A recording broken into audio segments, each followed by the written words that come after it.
Hi, I'm BJ, and this is the Arcane Alienist Podcast.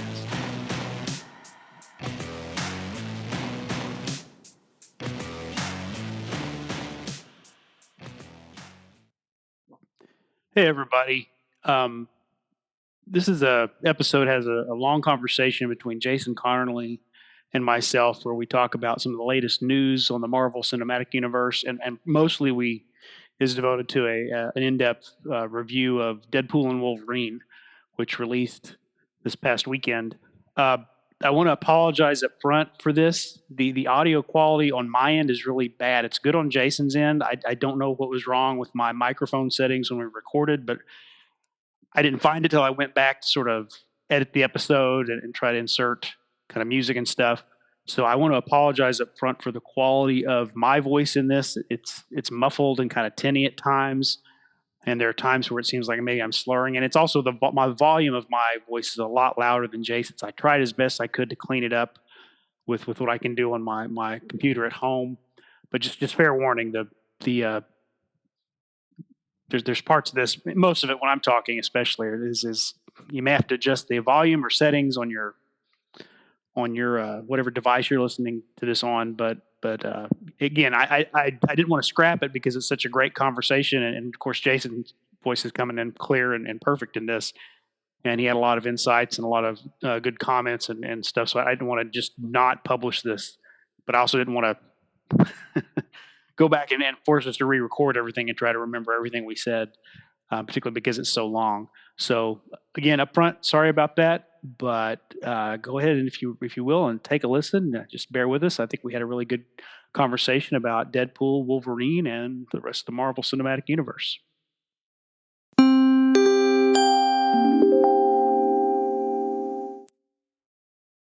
Hello, everybody. Welcome to the Arcane Alienist. I've got a special guest again with me this week. I'm doing good. Thank you for inviting me on.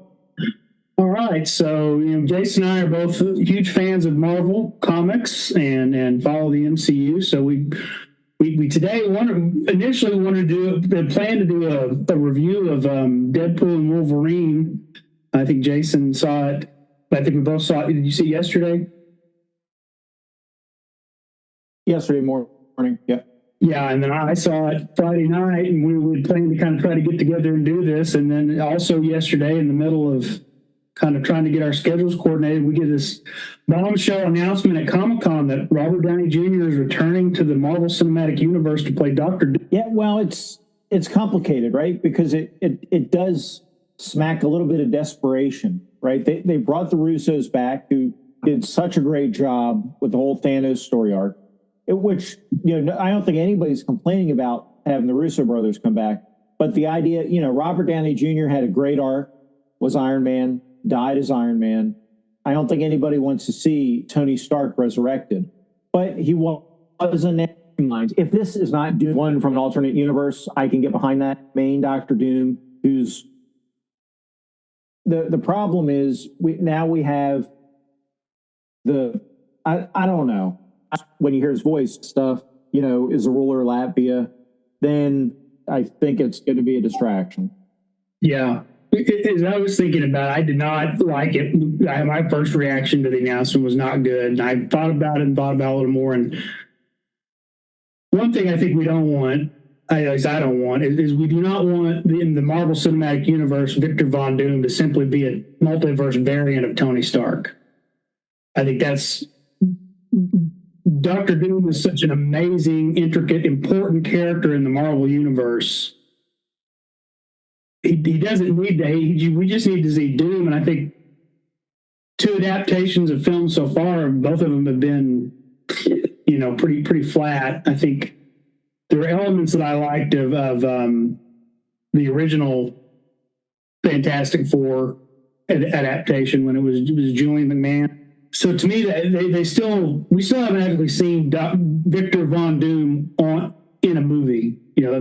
Like I think of him from the comics. I think the MCU generally has done a good job of capturing the essence of most of the characters, even though they're slightly different on screen. But I just can't see. I just don't want it to be a Tony Stark variant. The only thing I could think of is if they never show his face, And we've seen, like in Tropic Thunder and Doctor Dolittle and Sherlock Holmes, Robert Downey can do other voices. If it's just him in a suit and it's his body language and he's affecting a different voice, that might work. But if we ever see Robert Downey Jr.'s face, I think even if he's not supposed to be a Tony Stark variant, that kind of kills it. Right. I don't doubt that Robert Downey Jr. can pull it off. He's an amazing actor. He really is. But there are so many other amazing actors out there. So why have the distraction? I understand why they're doing it. Yeah. But like I say, it does reek of desperation because there are so many other. It's not the main Marvel universe, but in a parallel universe, Victor Von Doom and Tony Stark, when they're both kind of students, Doom tricks him and they switch bodies. He puts his mind into Tony Stark's body and Tony Stark's mind into his body. Then he wipes his memory and locks him away. And then Tony Stark becomes Doctor Doom, a kind of a hybrid character between being Doctor Doom and Iron Man. So they could draw on that, and maybe he's playing on the Avengers of, oh no, Tony Stark is back, or this is Tony from the parallel universe, but it's still Tony. They could do that, but they just did that with, in Iron Man 3, that was they had to go back and say, oh no, that wasn't the Mandarin, it was a trick. And they kind of did it with, to a certain extent, they've done it in somewhere else. I'm blanking. They've recently. What am I thinking of?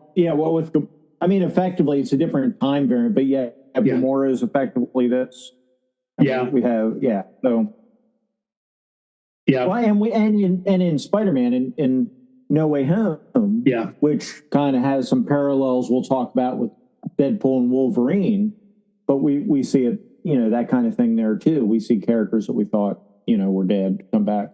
So I don't know. I think they're going to play that trope in Captain America: Brave New World with the Red Hulk. I don't think they're trying to fool anybody. We all know Ross is the Red Hulk, but I think part of the storyline is going to be the characters discovering that Ross is the Red Hulk.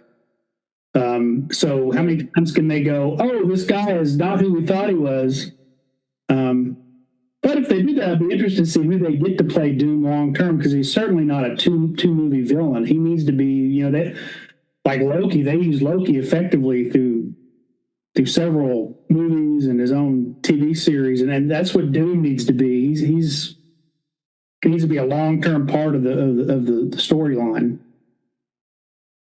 Sure. But Loki's a better example than Gamora of somebody that they pulled a different version in. Yeah. Because, Loki, and again, we kind of have underplayed his death now because his death kind of had some weight, and then, oh no, we have a TV series with him, and, it's supposed to, so I don't know.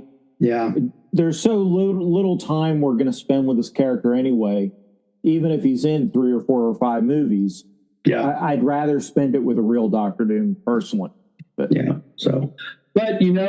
when they announced that they were going to make their own movies, I was excited. And then when they said, we're going to start with Iron Man, I'm like, how the hell are you going to make Iron Man a movie? Iron Man was never to me what Spider-Man or Captain America or Superman or Batman can be in a movie, but they found a way to do it with Robert Downey Jr. So hopefully there's still a little magic in there they can pull off. We'll give him a chance. There's a big spoiler for I think in Deadpool and Wolverine that kind of gets to the same point, but I'll bring it up once we get to the spoilers. So, before we switch gears, another question I was kind of curious about. So we know we've got 2 new Avengers coming out. It's going to be, they've retitled it Doomsday, which signals they've dropped Kang as the main villain, which again, I thought, how easy would it be to recast Kang? Kang himself gave us the reason why you could pick a different actor. Whatever. But we also know that the second part of this storyline with the Avengers is Secret Wars, and Doctor Doom is the antagonist in Secret Wars from the comics, so it fits to have him there. But I'm kind of wondering who the Avengers are going to be. They really not... The Avengers they have left have kind of fizzled during Phase 4 and 5. We may see hopefully we'll get a good version of Sam Wilson as Captain America in next year. But I mean, I think people like Thor enough that even though Love and Thunder fell flat, people are eager to see Thor again. But there's not a lot of excitement for the Smart Hulk. There's not a lot of excitement for Captain Marvel from a lot of fans. I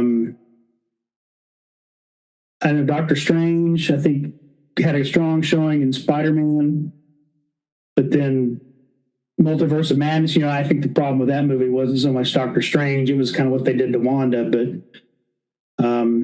it was still out. Spider-Man, I imagine they're going to slip us another Spider-Man movie in part of this next phase, but I enjoyed it. I think I would expect that. We're going to see the Young Avengers. That was set up at the end of the Marvels. Yeah. And I am excited to see the Young Avengers. I like some of the actors involved there. In fact, I like all the actors for the most part involved there, and like what they bring to the roles. So yeah. I'm kind of interested to see what they do with the Young Avengers. Do you think in lieu of Hulkling, which is one of the classic the class slip-in Scar since they introduced him in She-Hulk? Maybe I'm not. It's hard to say if anything from She-Hulk will carry forward, right? Yeah. So that's tough to say. It's kind of like the Eternals. I think they've written that off as never happened. I would hate to see this because even though the series didn't land well with everybody, I thought the actress did a fine job playing She-Hulk, and in a different context would fit in with maybe a little bit Daredevil in there. I would. Yeah, I was fine with She-Hulk, honestly. It fit the comics. It fit the fourth wall breaking and what they did with the comics. And I know some people who She-Hulk, I didn't. I enjoyed the series, and I was fine with it. And I still want to see live-action She-Hulk and Deadpool argue over who was the first one to break the fourth wall. Because it was She-Hulk, although we think of it. Yeah. No, I agree. Yeah. So, all right. Yeah. Okay. So I guess we'll see who our Avengers are going to be. The other thing they can do with Kang is, again, spoiler for the Young Avengers if you've not read the Young Avengers comics, but one of the original Young Avengers is Iron Lad, and it's actually a teenaged Kang before he kind of turns to villainy. So that could be where they reinsert Kang as sort of Iron Lad, or some version of a Young Avengers. So anyway. All right. Well, that's the hot news from Comic-Con, from the Marvel Universe. Robert Downey Jr. is back as Dr. Doom, and we'll have to see exactly what they're thinking with that. Are we ready to get into spoiler? Yeah. Now for the main feature. Let's do it. Feature presentation. All right. Deadpool and Wolverine. This was I was really anticipating this movie. I'm glad. I really enjoyed it. What'd you think? What are your initial impressions? Real quick before we dive into the movie, let's go to the previous movie. And when I say previous movie, I mean the Marvels, because you talk about how this being, the send-off to the Fox universe. Mm-hmm. But I wonder how they're going to do that, because obviously we had, the X-Men. And I don't think Kelsey Grammer's going to come back, even though he voiced Beast at the end of the Marvels. Yeah, but they give the idea that they might still have his character some. Yeah, I guess that's really the question here. So they kind of, at the end of Miss Marvel's Disney Plus series, they indicate she's a mutant. They telegraph she's a mutant. Of course, we had seen Professor X show up in the last Doctor Strange movie with Patrick Stewart, and then at the end of the Marvels. Spoiler for the Marvels, what happens is Monica Rambeau, they have to close sort of this tear in space-time, and she gets shunted into another timeline, wakes up in a med lab, and Beast is attending her, and he's CGI, and he looks, probably for the first time ever, looks like actual Beast, but it's Kelsey Grammer's voice. And so she's in some place where the X-Men exist, where they're supposed to be the X-Men continuity we've been following before, because Beast looks very differently. But that's kind of a shout out there. And so that's kind of what I wondered too, is which of because Deadpool that we've been following is in the same timeline as the X-Men movies, which, right. You can, it's kind of hard to know, are the X-Men movies all in the same timeline? Because, man, the continuity between the X-Men movies is terrible. Jubilee's immortal. She's not even a vampire yet, and she's immortal because, she shows up in every movie, and she's like somewhere between 15 and 16 in every one from the 70s, 80s, 90s on. Yeah, so at the beginning of Deadpool and Wolverine, it makes it clear that the end of Logan, where Wolverine dies, that's the Wolverine from Deadpool's timeline. Right. And so what he finds out is his timeline is fading out of existence because they introduced this concept of timelines have these anchor beings that if they no longer exist, the timeline fades, which begs the question, well, what happens when your anchor person dies of old age or natural causes? Do you just go away, or if there are multiple anchor people, or do they get switched? But for whatever reason, Deadpool's timeline is vanishing because Logan in his timeline is the anchor. So he hops over to another timeline and grabs a different Wolverine, and that's the version of Wolverine that is in the movie. So that's first major spoiler, I guess. Well, we're going to spoil this, so it's okay. Yeah. And of course, we get a very typical irreverent. He thinks he can just dig up Logan from the end of Logan and he'll be alive because his healing factor should save him, and it doesn't. So he has, kind of a odd conversation. What's an alternate universe and what's a timeline, right? Yeah. I feel like that's sort of the way it was explained, like in Loki, is that they're the same. Like every alternate universe is just an alternate timeline where something is branched off. So like even in Deadpool 2, when Cable comes back, he doesn't really save his own future. He just creates he just creates a branch where the future he came from still exists, but there's a future where his wife and son lived. Right. Which makes it, so it's interesting. Whenever you change time, you create another branch. You never actually change your timeline. Which also begs the question of, are the Avengers in the X-Men movie and we just never, in the universe, and we never see them? Because at least, and of course, we're talking about a Wolverine in this movie that isn't from that timeline, but when later Deadpool says, I tried to join the Avengers, and Wolverine knows who the Avengers are, Right. You can always say that's part of comics. Superheroes sometimes don't get in, but there's been a couple of events kind of in the X-Men where you're like, really, Iron Man or Captain America never showed up to kind of address that. And some between what Apocalypse and Magneto have tried to do, you'd think that there'd be at least some acknowledgement. The Avengers or some of their, that's what they did in the animated series. The Avengers don't get involved, but they show where they're kind of ready to get in if they need to, if something happens. I think this is because it's a comedy. Yes, it ties in, but ultimately, I think comedy takes precedence over continuity, right? Yeah, I think we have to accept that. Yeah, don't overthink it. Yeah, definitely. But that open sequence was great. The fight was wonderful. He's using the skeleton, each of the bones, as a weapon, like you talk about, and then we have separate scenes of him dancing, like on a TikTok video. Yeah, in the killing.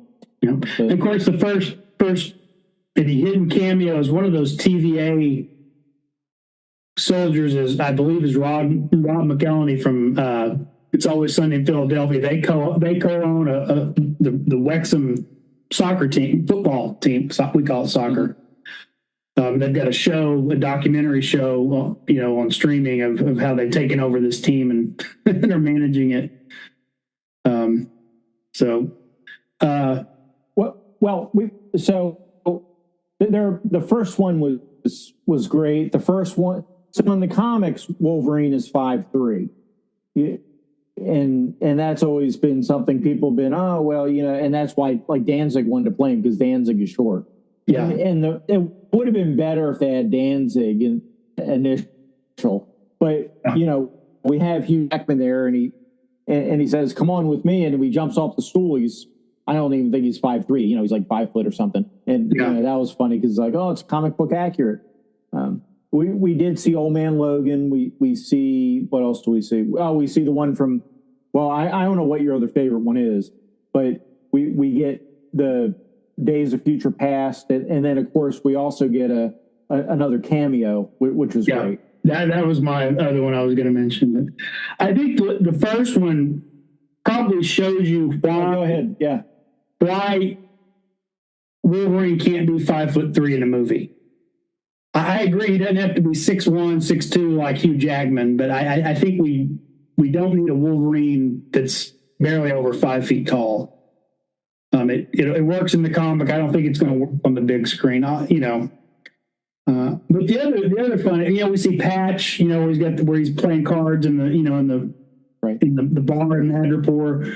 But of course, the other big one is the cameo. It's Henry Cavill playing Wolverine, and Deadpool's like, oh my God, this is great. This is perfect. Come on, this is great. We will treat you so much better than those jerks down the street.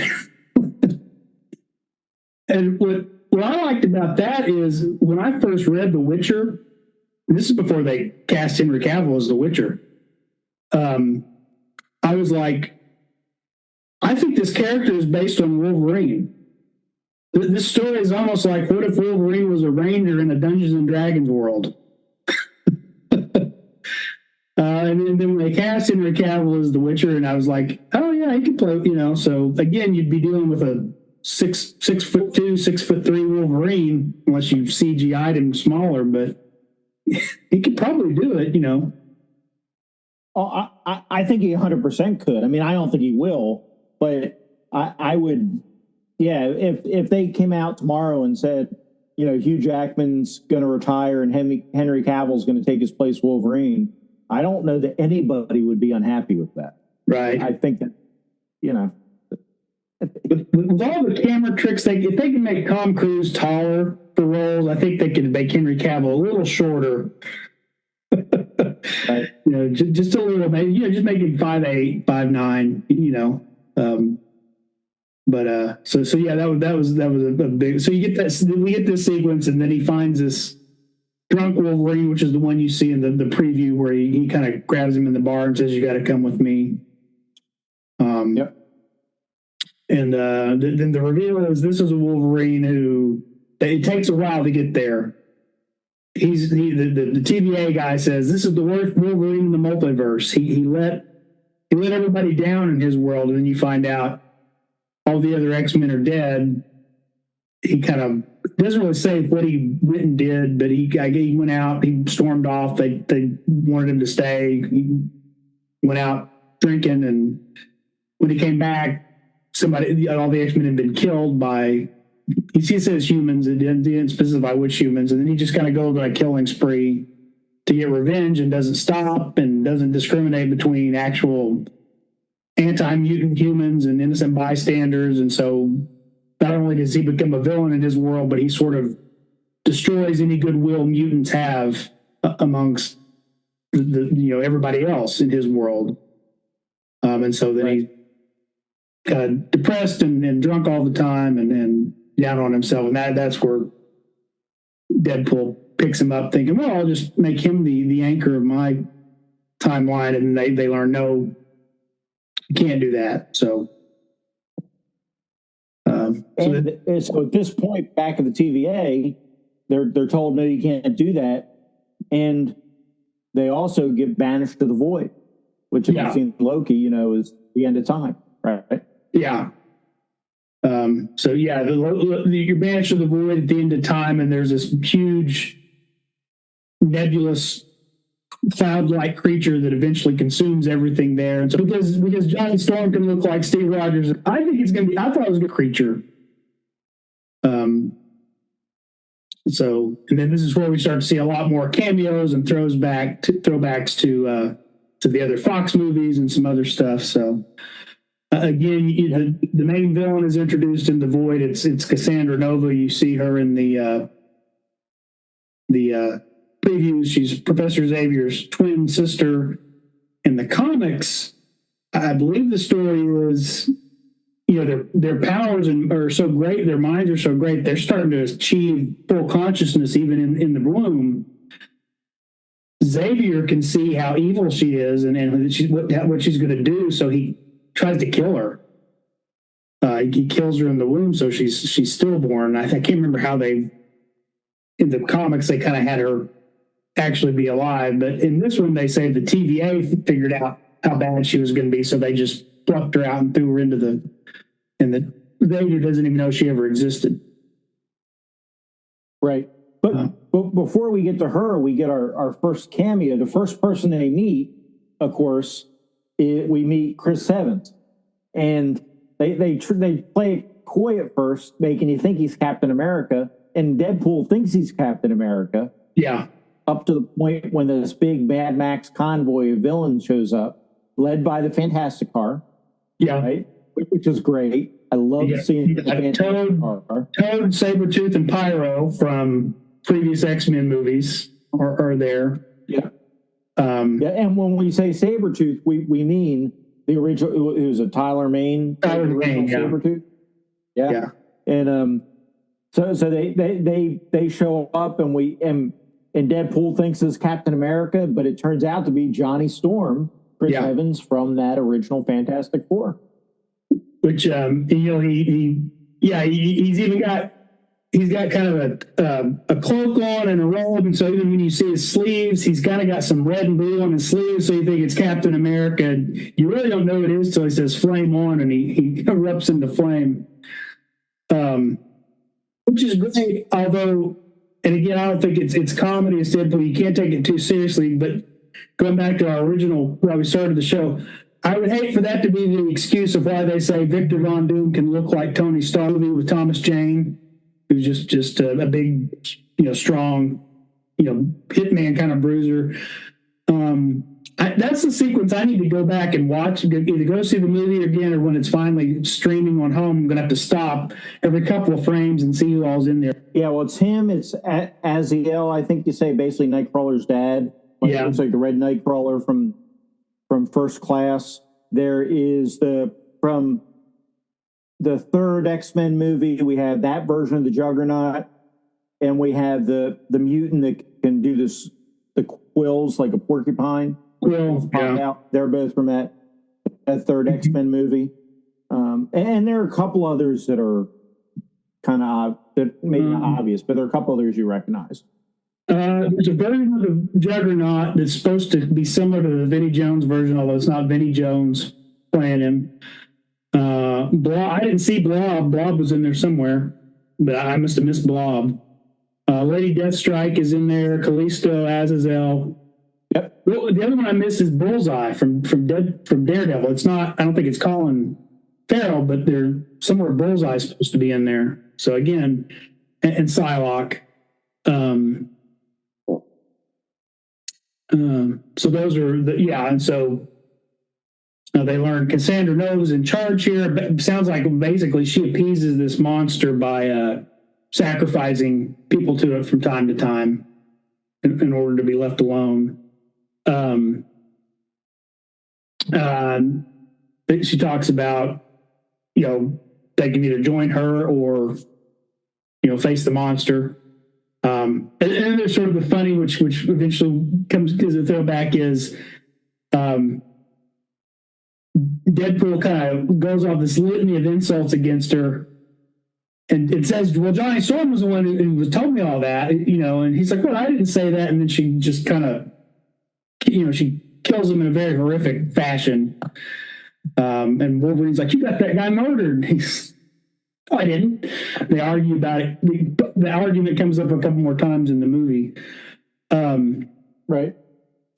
So they decide they're going to try to escape and into the Badlands or the Borderlands or whatever, and not work with her. She seems really interested in Wolverine and mentions, Deadpool variants are like a dime a dozen, but it's very rare to get a Wolverine variant here.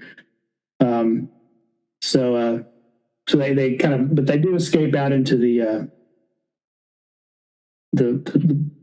hinterlands of where the void. So, and that's where we meet our first other version of Deadpool. Yep, we do. We meet. Well, the first one we meet, of course, is Dogpool. Yeah, who you see in the previews. Yeah. And which was great. And then we, of course, after Dogpool, we meet Nice Pool. Yeah, which is basically, it's just it's just Ryan Reynolds. Looks like Ryan Reynolds with long hair. Yeah, and no scars or anything like Deadpool. He's normal Ryan Reynolds. And it just polite and kind and, helpful and Deadpool immediately wants him to, starts arguing with him. Well, if this is your dog, why did she run away? Maybe she wants a new owner. And then he notices he's got, gold-plated, gold-plated Desert Eagle? Those are his pistols. He wants those, and you're like, no, you can't have them. And but you can borrow my car to go. He mentions there's a resistance, but he also mentions there are a lot of other Deadpools. He says, he mentions Lady Deadpool. She just had a baby and can't even tell, But yeah, there's a lot of Blake Lively jokes in here. Yeah, that was one of the Blake Lively jokes. There was also in the beginning sequence we get a one where he mentions that the human body has 206 bones, but 207 if you're watching. Was it not Gamma Girl? What was the show she was in? Gossip Girl. Yeah, 207 if I'm watching Gossip Girl. Yeah, yeah. But anyway, so he loans him a van, which is a Honda Odyssey, which is a throwback to in the opening sequence we see Deadpool has stopped trying to be a hero after the Avengers rejects him, and he goes with his friend Peter from the first movie.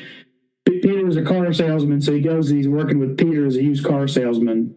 And they have a bit about trying to sell a family a minivan. They're trying to sell him a Kia. He just talks about how the Honda Odyssey is crap, and then Nice Pool's minivan is a Honda Odyssey with coexist bumper sticker, on the back. And so they Wolverine makes him leave the dog with Nice Pool, and they take the van. And so then we get a sequence of them kind of telling more about their backstory and arguing with each other, and they've been bickering the whole time. And it finally boils to a head. And we get our one of our few Spider-Man references where, they're not going to talk to each other. And Deadpool is got his hands in front of him. He's squeezing the middle fingers down like Spider-Man, going like he's shooting webs, and Wolverine's like, knock that off. But I'm trying to remember what is it that finally gets it. They get into a fight, and they stop the van and actually get into a fight. But I'm trying to remember what it is that finally does it.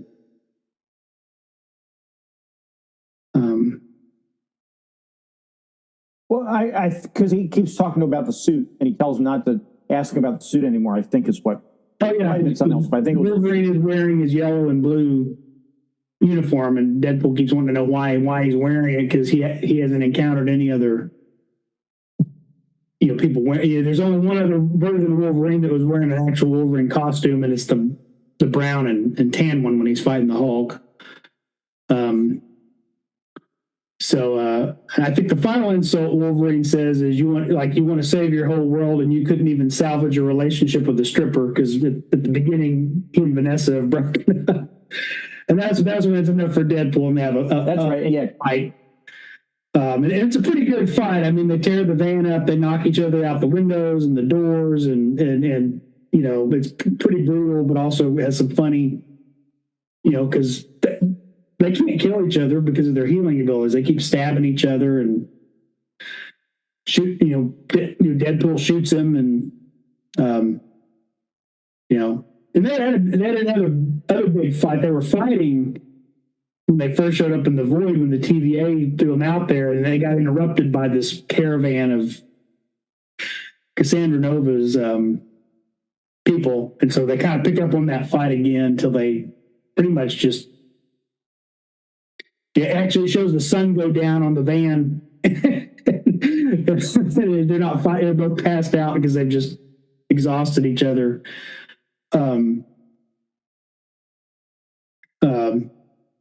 Yeah, we should have mentioned. So one of the things this movie does, we talk about deep cuts. The first fight, when they first get to the void, if you watch that first fight, it mimics blow for blow the Sam Raimi Spider-Man movie, the first Sam Raimi Spider-Man movie of Peter Parker and Flash Thompson fighting in the school hallway. I didn't realize that. If you watch that, it actually mimics that. Yeah. It's deep cuts. Okay, that's great. Yeah. So then we get. So now they're kind of passed out in this van. They've torn it to pieces. The interior anyway. I'm assuming it still runs. They smash windows, and here we get our next major cameo. Is that somebody shows up and finds the van, and then Deadpool wakes up in this, and someone is, I think Johnny Storm had mentioned there's a resistance, or maybe somebody at Cassandra Nova's had mentioned there's a resistance out there of other people who refuse to come to work for her. And so they wake up in this sort of, I think it's an abandoned barn or shack of some kind, where someone has rescued, has down there. Deadpool wakes up. Wolverine's already awake, and he's chugging back a bottle of whiskey, and then they continue to kind of bicker at each other.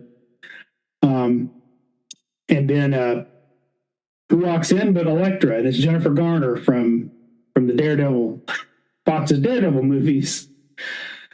Yep. And they're and then she's going to introduce herself, and then who walks in? Blade. It's Wesley Snipes. And then here's where the next funny one is. It's Channing Tatum as Gambit. He's got this comic book accurate Gambit costume, and they continue to make reference like they don't know who he is, and he talks about he never got a shot, and they're clearly parroting the fact that Channing Tatum was in kind of pre-production to play Gambit, and the plug got pulled on that movie. But also, to me, with seeing him in that costume, reinforced the first thing I said when they said he's going to play Gambit is he's too big to play Gambit. I mean, he's in a Gambit costume, but he's big and he's broad-shouldered and barrel-chested and bulked. And Gambit is slim and wiry. So it just kind of reinforced me that at least physically he's too big to play Gambit. But they still rubbed him in this movie in that role because they kept going back to that. But they did a good job of portraying his abilities and stuff beyond that, I thought. Yeah, the big thing with him is, of course, is he leans into the accent. Yeah, like Deadpool can't understand what he's saying. He keeps, "Are you speaking English?" Because he's got this thick Cajun accent. Right. So then, so you brought us here, and then finally, no, I did it. The last sort of member to enter is X-23, Daphne Keene. Of course, she's grown up now. He's kind of Wolverine's. And they always say it's Wolverine's daughter. She's technically a genetically engineered. They say is a clone, although technically to be a clone, you have to be identical. What they did is if I remember correctly, they created a clone of Wolverine. They pulled out the Y chromosome and just put in another copy of the X chromosome. So of course she's a girl, so he winds up in the comics anyway, kind of raising her as a daughter. So that's the so those are the 4 members of the Resistance. They mentioned Johnny Storm. Deadpool tells them, well, Cassandra Nova killed Johnny Storm, and they're kind of sad to see Johnny Storm. Wolverine kind of laughs to himself, but doesn't rat Deadpool out of how Johnny Storm actually got killed. We mentioned the Punisher. The Punisher's already dead. And I'm trying to remember. So Blade and the Punisher were not Fox movies, were they? Mm-mm. I guess no, but they've got the rights back. Yeah, they got the rights back. Characters back. No. Yeah. I don't know if maybe they didn't ask him or he wasn't interested. It would have been cool to see Thomas Jane be the Punisher, in this. It would have been. They do mention, they drop a joke about 4 or 5 Punishers. The other one they mentioned who's died already as part of the Resistance was Quicksilver. Yeah. I was really happy to see. I did not. So the big shock to me was Wesley Snipes as Blade. Yeah, I did not expect that. I didn't either. That was a surprise. And he does actually make a joke when they say there's been multiple Punishers. He says there's only one Blade and there'll be one Blade because of all the delays they've had at getting the new Blade into production. Now, I'm thinking about it when the opening shot on this place they're in. Is there a statue? Was that supposed to be the Scarlet Witch? There's kind of a statue or a carving on the roof. I think so. I think it was. You've got kind of a reference to Multiverse of Madness there because they're in a forest. They're not in kind of the other places of the Badlands we saw in Loki. So Deadpool gives an inspiring speech. Why don't we, if we all band together, we can go finally defeat Cassandra Nova, and he gets them all on board. And I think they figure out that if they can steal Juggernaut's helmet and put it on her, they'll be safe from her psychic powers. And so that's the plan they hatch to assault her fortress and then try to get Juggernaut's helmet off of him and put it on her. And so we get they take off to assault. Wolverine acts like he's not going to join them. So when they jump out of the minivan, it's these 4 characters along with Deadpool. But then at the last minute, Wolverine rolls out of the hatchback. Yeah, I think this final fight was, or not final fight, but the fight there at the fortress was really good. They had a plan. Deadpool and Wolverine were going to get into Cassandra Nova. The rest of them were going to hold all the henchmen off, and they do. They managed to do that, and Cassandra Nova takes out Wolverine or Deadpool pretty quickly, and then kind of mind melds with Wolverine. And interesting enough, during that fight, X-25 or X-23 takes out the Juggernaut and kills the Juggernaut and gets the helmet and gets it up to him.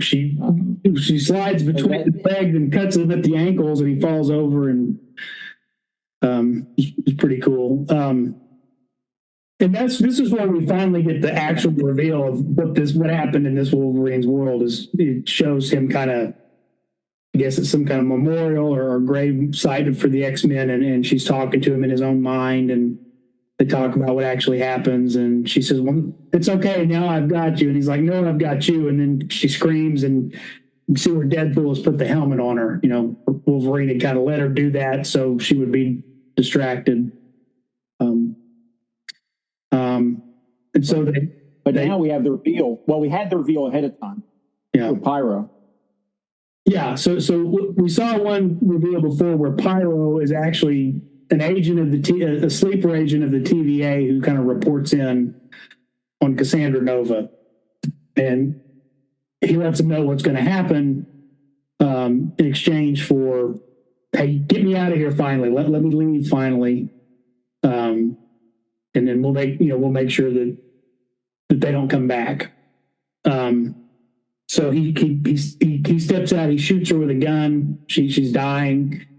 In this world, because she can kind of control reality a little bit, when she has her psychic abilities, which I think is unlike the Cassandra Nova in the comics, she could heal herself. She could, fix all of that. But they have the helmet on, so they kind of agree to. Pyro starts to go out. It's a funny scene. Pyro starts to launch into his monologue as sort of a villain. He gets about 3 words into it, and Wolverine punches him in the face and knocks him out and says, "Not everybody gets a speech." Right. So they kind of appeal to her. It seems like they're appealing to her of if Charles knew you existed, he would have done anything he could to find you and save you. And they kind of play on her emotions a little bit. So they take the helmet off so she can kind of stop herself from dying. And then she agrees to send them back. And it turns out she's got a sling ring that she took off of a Doctor Strange variant that the sorcerers used to open up portals. So she opens a portal back to the TVA for them. They manage to jump in just as the giant monster is going to kill everybody on the base. The other 4 heroes, of course, have survived this whole time. That's how they go out, by the monster taking them out, not falling to the villains in the battle. But Wolverine and Deadpool jump through the portal just in time to avoid that. Well, to be fair, we don't see the monster kill anybody. We see it come through because it's a little bit hot. It's coming up on the higher part of the base. So we don't actually see the monster kill anybody. I think the other thing we probably need to clarify is it's a rogue agent of the TVA that's doing all this. It's not actually the TVA. Yeah. And you do see a couple of scenes leading up to this of I can't remember the actress's name, but she plays one of the lead TV agents in Loki, kind of being aware that something is going on and slowly realizing this guy is doing something off the books. He's got this device. The whole thing he's trying to do is he's going to just mercy kill Deadpool's timeline. He's not going to let it fade away at its normal pace. He's just going to prune it and call it good. And that's what Deadpool is trying to stop him from doing, finding a way to keep him from doing that until he can figure out how to keep the timeline from disappearing on its own. So they come back to the TVA. There's kind of a confrontation with with this guy, and then of course Cassandra Nova pops through the portal and is now going to. So she's going to destroy all the timelines, and there'll be nothing but the void, and she'll rule everything. So they actually just didn't appeal to her heartstrings. That was just part of her ploy to get herself back out of the void. So she grabs the rogue TV agent, drags him off, and as Deadpool and Wolverine are going to go after him, that's when. I can't remember how they set it up, but that's where all the Deadpools in the void show up. She tells him, I brought you, I brought some I can't remember if she's reinforcements or brought you some friends. And so the first one you see is, of course, I think it's Dogpool, who runs up, and Deadpool's happy to see her. And is it Nice? Is Nice Pool the next one? Yeah. Comes up and is trying to get him to, not fight. There's this whole mob of Deadpools behind him, and of course, the one in front is Lady Deadpool, who it was a stunt performer in a costume, but Blake Lively does the voice, which was funny. There's a lot of speculation about whether she would be the one playing Lady Deadpool. And, there are various Deadpool variants, some that are just made up for the movie, some that actually come from the comics, but the Kid Pool, which is actually from the comics, and I think Baby Deadpool might also actually be from the comics, those are Ryan Reynolds and Blake Lively's kids. They decide that they're gonna fight. There's this whole mob of Deadpool, variants there. The 2 other ones that really stand out, we get Nathan Fillion is voicing Headpool. Oh, yeah. Then the the Old West one, the cowboy Deadpool, is voiced by Matthew McConaughey. Yeah, yeah. Also, and then there's a Deadpool with a Welsh flag on his chest, and they don't have any lines, but it is one of the players that plays for Ryan Reynolds' soccer team in Wrexham. So, who features in the documentary show he does about it. So, so they have a big battle. There's nice pools trying to get him to stop. And I can't remember how they open fire on him anyway. And Deadpool uses Nice Pool as a shield as they dive behind a car. Right. And then he dies. Logan's like, "You got him killed." He's like, "How? He'll regenerate." And as he's dying, he's like, "No, I don't regenerate." And so, how was this feeling? He couldn't regenerate. And so you kind of don't know if he did or didn't know, because, he's like, I didn't mean to do that. I'm so sorry. But then he pulls out his gold-plated Desert Eagles that he always wanted, that he had been wanting earlier. And it's like, well, so they decide they're going to fight. They charge out to this mob of Deadpools, and they just mow through them. Like, I thought it was a really good sequence when they show, it's a little bit reminded me of the sequence in 300 when they charge into the Persians the first time in kind of slow motion, and you just see the Leonidas and a couple of other lead Persians just kind of mowing through these Persian.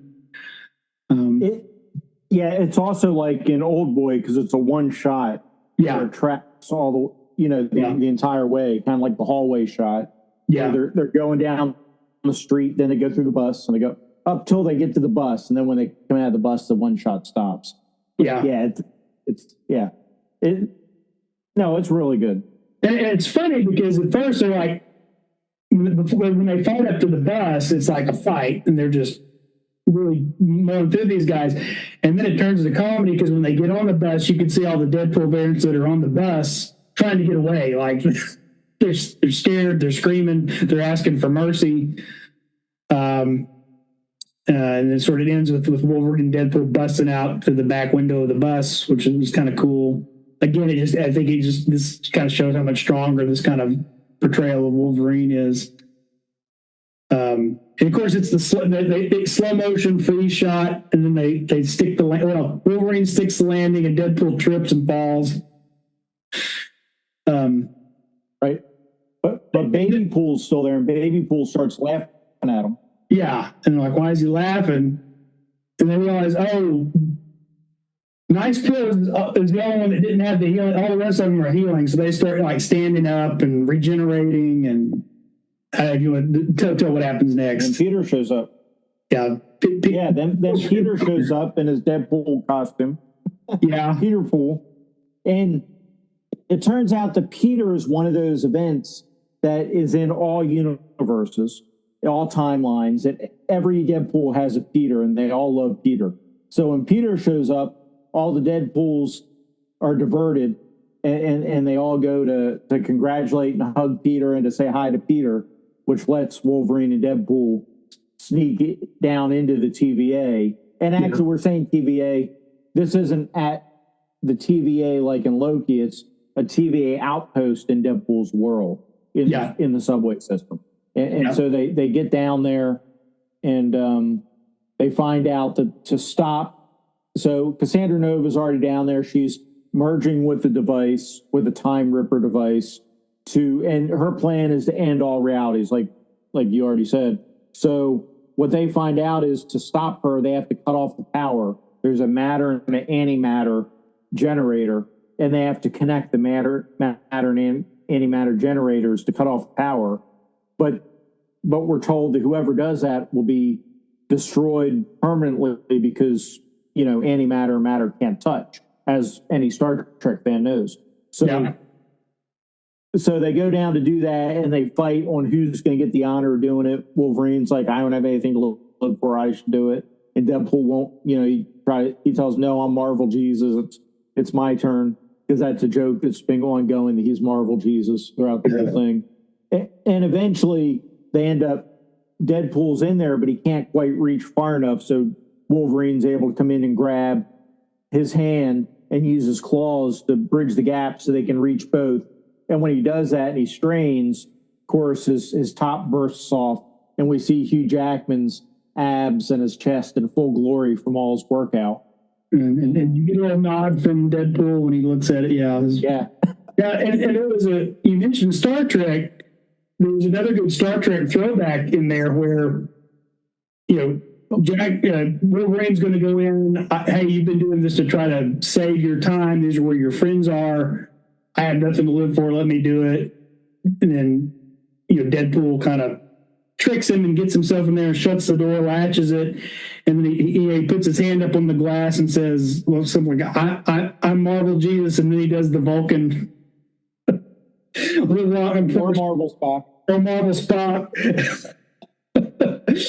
And you get several kind of sequences of him coming back to the window and doing stupid, one where he puts his hands out like he's Superman flying, one where he does like this, walking down the stairs. And, but then he can't reach the other feed, and Wolverine bursts in and grabs him, and they both connect it. Right. The other thing we didn't mention is right before, after Nicepool's killed, before they go out to fight all the Deadpools, Wolverine pulls his mask on. So we get to see him wearing the mask for the last part. And it's neat to see him in the mask, the full uniform, but it also shows how that mask doesn't really work well. I think honestly, the mask doesn't look that it doesn't look that great. It doesn't. It would probably look a little better if you could have seen his eyes, but they did the white eyes like they do with Deadpool. I think it would have been better if it had been more like Captain America's mask in the MCU, where you can see his eyes. Yeah, I think even with it was cool to see him in the yellow and blue costume, but even I'm going, I think he needs the brown and tan costume if we're going to do a pink costume in the movies. It does look kind of ridiculous. And of course, he says the only reason he wears it now, because he never would wear it, willingly, was because he got all the X-Men killed, and this is how he remembers them. He wears it in honor of the fact that, they died and he misses them, and he didn't respect them in life, so he wears it now. But, I think if you could have seen his eyes, because a big part of Hugh Jackman's portrayal of Wolverine are his facial expressions, and you still got his mouth, but if you could see his eyes, I think it might have worked a little better. But it was pretty ridiculous looking. What do you think about it? But that goes back to, like you were talking about with Channing Tatum, how ridiculous the actual Gambit suit looks on him, right? Yeah. Tatum's too big to play Gambit. He's too broad.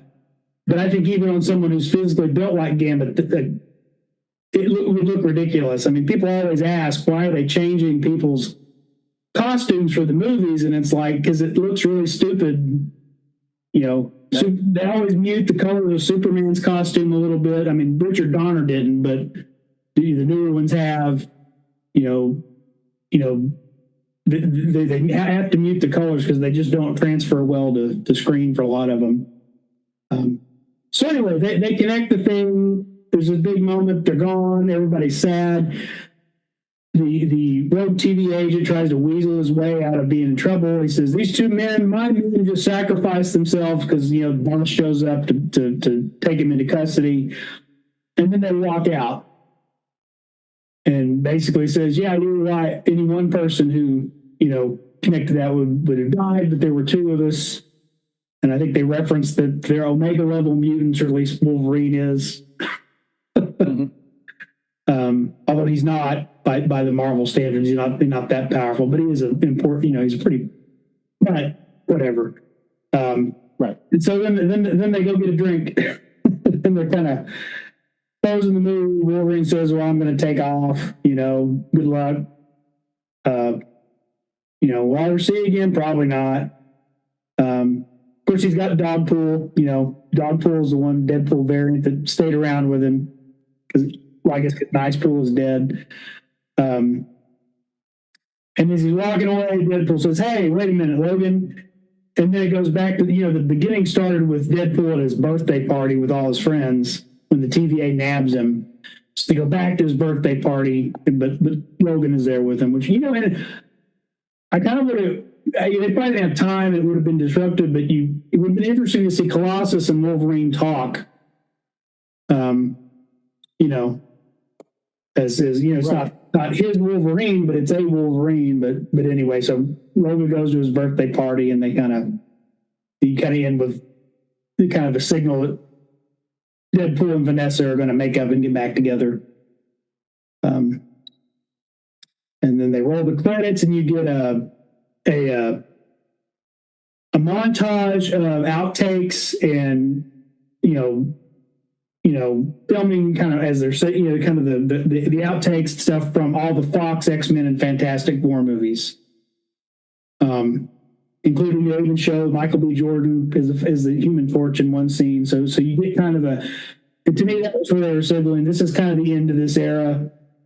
It was what it was. I think, and maybe we get a little retrospective on it when we finish the review of the movie. But then you get a post-credit scene where he's in the TVA headquarters and he's showing the video feed of when they're being hauled off by Cassandra Novas, and it actually shows, he's like, they keep telling me I got Johnny Storm, murdered, and it actually shows Chris Evans as Johnny Storm going through this whole litany of horrific insults. Funnily enough, with his Boston accent, which I thought was kind of funny too. And there's a camera that's like filming him, and you kind of see Deadpool knows the camera's there, and he's going, "Yeah, oh yeah, yeah." What else? Just egging him on. So that was the end credit scene. Didn't really set up anything else for future movies. Well, I think they were still figuring it out when they filmed this, to be honest. Yeah. But no, so yeah, I mean, overall, like I say, it was fine. It was good. It was funny. I'm glad I saw it. I enjoyed all the cameos. I enjoyed a lot of what they did. I don't know. It's now it's definitely breaking all the box office records. It's it's doing gangbusters in the theaters, which is good. I mean, I don't think there was any doubt it was going to be $1 billion movie anyway, though. But I kind of expected. I don't. Oh, go ahead. I was going to say, I don't know where you go from here, though. I don't know if you do a Deadpool 4 or not, though. Yeah, I kind of expected the ending, and again, we should never expect, was they were actually going to destroy all the X-Men related timelines and actually would have Deadpool and maybe a couple of the other characters with him get moved into the main Marvel universe so that that's not hanging out there anymore. I don't know how they're going to do that now. So are we going to, I know Kevin Feige has said it's inevitable that Wolverine's going to get recast and reappear. Is that going to be Earth 616 Logan? Are they going to pull another variant from, I guess what we're heading for, because this whole phase 5 is supposed to be, and 6 are supposed to be the multiverse saga. I guess that's how they're going to address bringing the Fantastic Four and the X-Men into the main continuity. And I don't know how I feel about, I think it's okay if a couple of characters skip over, but I would just really like to see fresh takes on a lot of the X-Men characters, because like I said, they did a really good job of adapting Professor X and Wolverine and Magneto. Mm-hmm. I think they did a piss poor job with all the other characters. I mean, they were oftentimes interesting versions of those characters, but I don't think they were. I still don't feel like I've actually seen Cyclops and Storm and Beast, as they appear in the comics. Yeah, I mean, I think the Juggernaut in Deadpool 2 was pretty. Honestly, the Deadpool movies have been the best X-Men movies as far as some of this goes. Yeah, X-23, I do think X-23 from Logan was well done. Yeah, and I would be happy to see her continue. Yeah, X-23 made the switch. and became an Avenger or became an X-Man, I'd be fine with that. I think she does a good job in that role, and I think that I'm happy that we saw her there at the end. I think they leave open that Hugh Jackman might be in another movie. They definitely leave it ambiguous at the end of this. Yeah. Yeah, I guess because Feige didn't say he's done. He just said it's inevitable that it's going to happen eventually. He didn't say when, so. Right. Yeah. Because I felt it's been a tragedy with Wolverine not being in the MCU is that in the Marvel comics, Wolverine has this entire history outside of the X-Men with Nick Fury and Captain America, the Black Widow, the Winter Soldier, the Hulk, that they never could reference or hint at. So that's kind of, or the connection with the Hand with him and Daredevil, but they don't do it very often. There's a connection there. Yeah, Elektra was a major sort of supporting character for Wolverine there for a while, several years ago, and then they could have referenced that in the movie. They didn't. They didn't have time to. But yeah, and I guess that's sort of thing. Although they do, huh? I was going to say they do have time to make a Ben Affleck joke though. Yeah, but, yeah. Yeah. Well, I mentioned Daredevil is dead, and Deadpool's like, "Oh, I'm so sorry." She's like, "No, it's okay."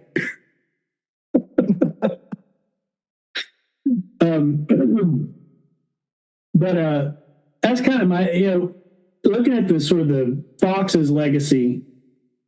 Yeah, I don't think they did so great with Daredevil or the Fantastic Four. I didn't mind the Fantastic Four movies. They weren't super great, but they were entertaining.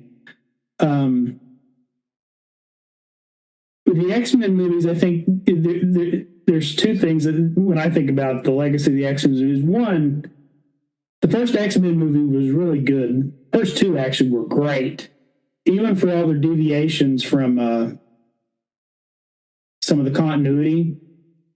I felt like, people will say, oh, you have to credit Blade with launching the X-Men, the modern, and you do.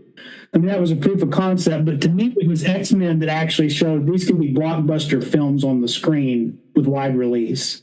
And they didn't expect it to happen. In fact, my understanding was that some of the Fox executives were really kind of antagonistic towards Bryan Singer and Laura Schuler Donner, cutting their budget and putting them on a tighter timeline and giving them a shorter running time than they wanted. But I felt like it did elevate kind of a new, oh wow, superhero movies can be this big and this good.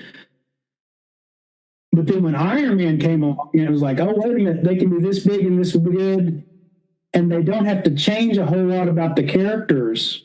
Like, general audiences will like these characters if you give them a chance to see them. You don't have to overthink of, well, they won't like Beast if he has this quality, or we have to add this to Jean Grey to make it with. Although you have to give Sam Raimi some credit there because his Spider-Man movies were between the two. Yeah. And his Spider-Man movies were fairly comic accurate as far as costumes. Yeah. And I think Raimi kind of coming right in after that with the Spider-Man also went really well. I like a lot of Tom Holland is my favorite Spider-Man. I feel like they all did great. Tobey Maguire was a really good Peter Parker, but when they put on the mask, you didn't get a lot of the silly jokes and constant chatter that typifies Spider-Man. And then with Andrew Garfield, you kind of got that, but he sort of stayed that when he was Peter Parker. The idea is he's this nerdy, self-depreciating, doesn't have a lot of confidence as Peter Parker, but he puts the mask on and he's certainly confident enough to just constantly be running his mouth and cracking jokes. And so I feel like Tom Holland's the one who's kind of been able to capture a little bit of both of that. Again, I like all of his Spider-Man. But yeah, I think you're right. You have to credit Raimi with also, Bryan Singer and Sam Raimi definitely gave us better versions of superhero movies than we'd ever seen before. And they paved the way without doubt. But then people failed to capitalize on it because the Daredevil movies weren't that great. Ang Lee's Hulk wasn't very as well received. The Nick Cage's Ghost Rider movies. I love Nick Cage. I love Ghost Rider, but it just didn't come together, right? I love the Thomas Jane Punisher. I wish they'd have invested more in that. I thought that one did a very good job, but it, didn't go anywhere. So, and then you got. I think the longer Fox went with those movies, the more they just kind of, there's a few bright spots with the X-Men, but it just. Well, First Class was great. First Class is probably technically First Class. Technically, I don't know what the right word is. First Class is probably the best of those movies, honestly. Yeah. Is credit as the first X-Men should get is launching all this and doing as good as did. First Class to me is probably if you had to pick one, is the best. I would probably class as that. Is proof of concept kind of thing, and everything all told. But they had some really strong movies. I think First Class is a strong movie. I think, like you say, the first two X-Men are strong, and Logan is really strong. Yeah, Wolverine's not bad. The second Wolverine movie is pretty good. Yeah. Other than that, you're kind of hit or miss with a lot of miss. I like Days of Future Past was good. My beef with Days of Future Past is, and I know it's just me. I want to see Days of Future Past with Kitty Pryde, but Hugh Jackman is the star of this franchise. They changed it enough, but it was still entertaining. I love the Quicksilver sequences with in Days of Future Past, and the one and the subsequent ones he had, even though the Apocalypse and Dark Phoenix were not great movies, the sequences with Quicksilver using his abilities were great. But I think it was just so hit or miss, and then of course the first two Fantastic Four. I like the cast, at least of the main four. It just didn't kind of come together, I think, the way they wanted it to, and then that reboot, the Josh Trank movie, was just. No, I think so it was Tim Story did those first two, and I think they got the team dynamic right, and I think the characters were characterized correctly. Yeah, for the heroes, for the Fantastic Four themselves, I think that all went really well.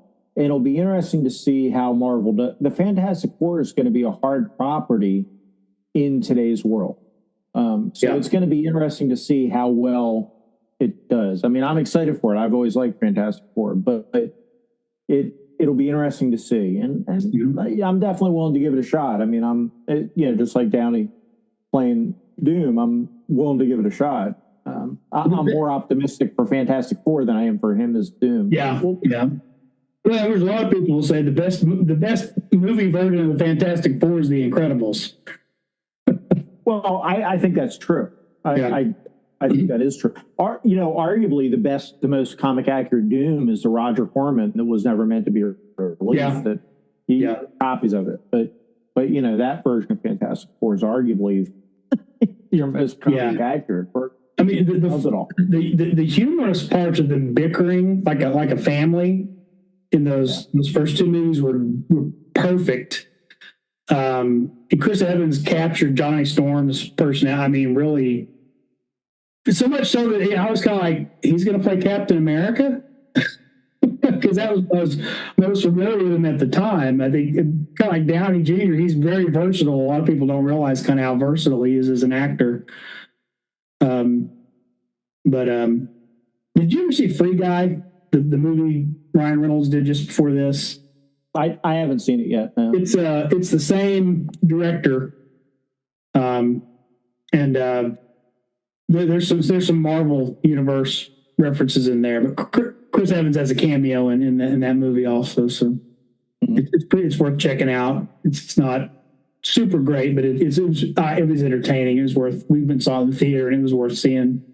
So yeah, well, that's I'm sure Deadpool and Wolverine are going to be back. The X-Men will be back in some form, but this is kind of the end of the era of the Fox X-Men. So, well, and I think people are ready for Marvel to relaunch the X-Men. I think people are like, get on with it already. My understanding is they've still got some actors under contract that they've got to wait out before they can really recast everybody. And I think Ryan Reynolds is the only one they really wanted to keep. I think he convinced them to let Hugh Jackman come back. Although I think they would have kept Hugh Jackman if Hugh Jackman had said, "Hey, I'm not done. Let me," Right. But I don't know if they want to, I don't know if they want to keep any of the other.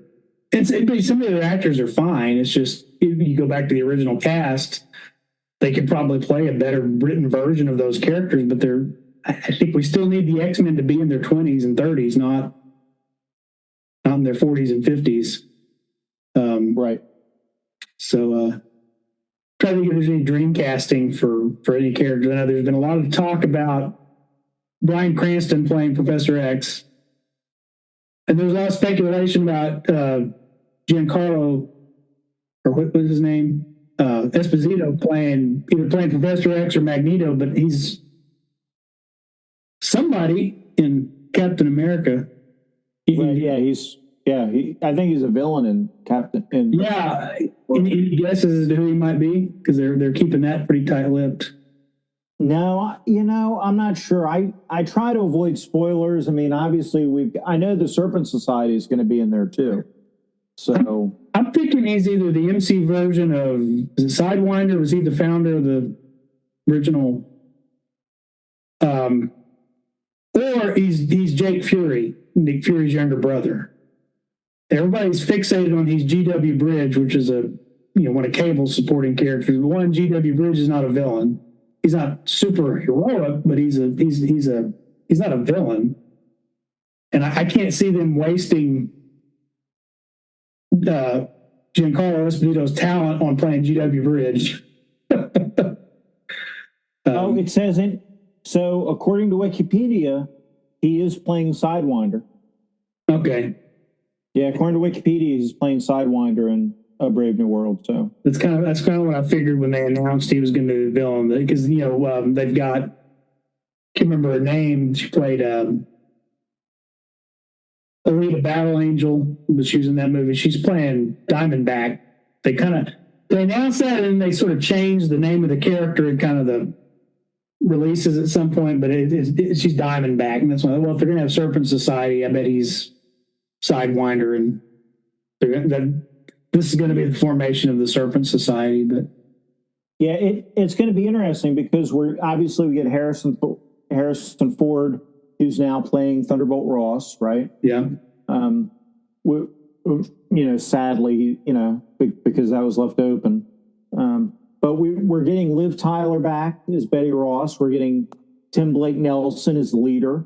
The leader's going to it's you're kind of getting an informal sequel to The Incredible Hulk. Yeah, exactly. Because you can't do I think they're still under contract where if they do a solo Incredible Hulk movie, they have to pay Universal some money. Yeah. But yeah, it's going to be interesting to see how it turns out. I'm excited for it. I really like Anthony Mackie. I think he's a strong actor. Yeah. I'm looking forward to. I think he can definitely carry the movie. Yeah. So I'm curious. Although this is going to be much more like the second Winter Soldier. It's going to be like the second Captain America movie. It's going to be a lot like that. An espionage kind of thriller, kind of, which I think is good use of Captain America's when he's not with the Avengers and doing big stuff. That's kind of the best use of Captain America, is those sort of, working alongside SHIELD and and fighting terrorists and things like that. So, all right. Well, any other thoughts, as we wrap up? No, thank you for letting me talk about Deadpool. I really enjoyed, or Deadpool and Wolverine. I really enjoyed seeing it, and I'm happy to have somebody to talk some of this out with. Yeah, I'm curious to see, like I say, what they do with the characters from here. Yeah. Oh. All right. Well, thanks for joining me, everybody. Be sure and check out the Nerds RPG Variety Cast. We thought we were going to lose you there for a little while. We thought you were going to retire, but you found a way to keep going, so that's great. I'll put a link to that in the show description. So be sure and check that out. I think you're putting episodes out. Is it every Sunday typically, or every other monthly? Twice a month is the plan. Yeah. Okay. Are you going to do RPG a day thing, or are you going to? Yeah, I've got something coming out for RPG a day. I'm mainly going to do it I'm going to do daily on my blog, but I will. There will be something on the podcast. I don't want to ruin what it is, but there will be something on the podcast. All right. Well, so yeah, everybody be sure and check out Jason's stuff, and I will be back when I have time enough time and have something to talk about. So until then, whoever out there, be sure take care of yourself and try to make somebody happy today.